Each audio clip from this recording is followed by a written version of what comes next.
Developing this morning, Tallahassee police are investigating two overnight shootings. The first happened on Ocala Road around 9 last night. But we start with the most recent on South Adams Street. Police were called to a hospital around 12:30 last night where two people arrived with non-life-threatening injuries. Officers say that shooting happened on South Adams Street.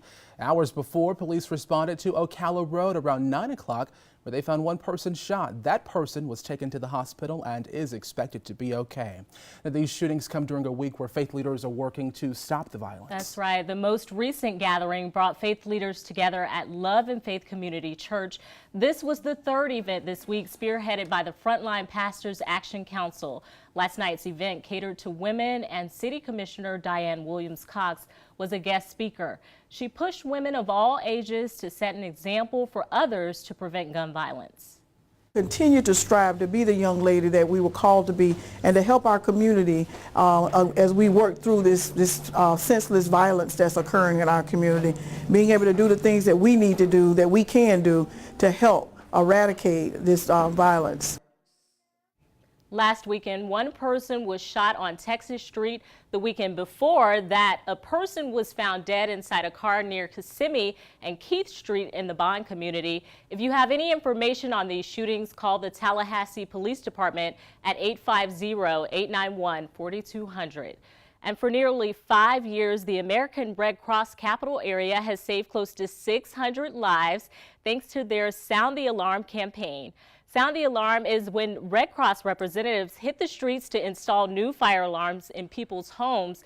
Part of the visit also includes coming up with a detailed escape plan in case a fire breaks out. And the Red Cross keeps track of the alarms it installs. Each alarm should last about 10 years or so. So far this year, the Red Cross has dealt with 7 smoke alarm related deaths. It's exciting when you save lives.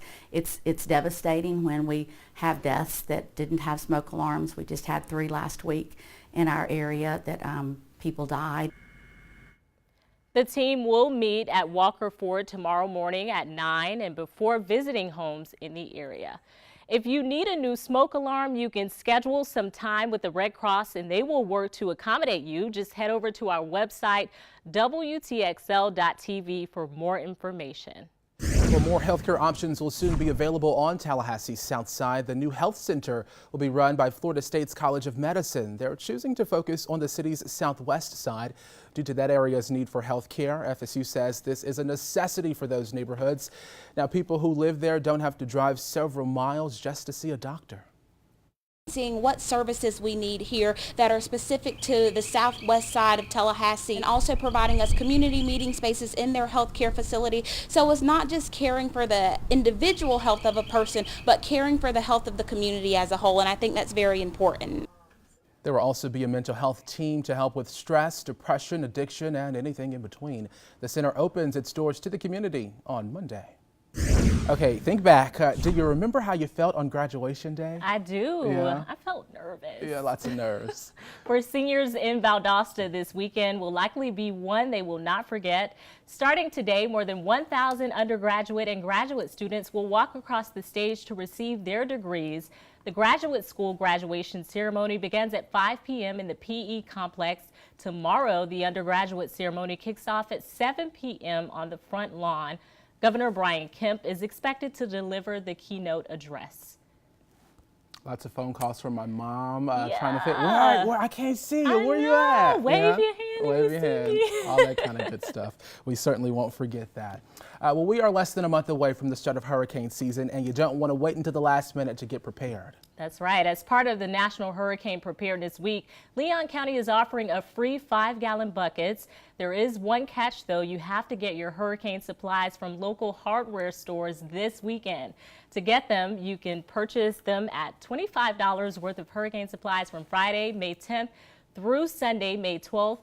Some of the locations include Appalachia Ace Hardware, Bannerman Ace Hardware, and Esposito Ace Hardware. For the full list of those resources, head to our website, which is WTXL.tv. And all week we've been getting you ready for hurricane season with information you need to know from the National Weather Service. Today, for National Hurricane Preparedness Week, the NWS is highlighting neighbors.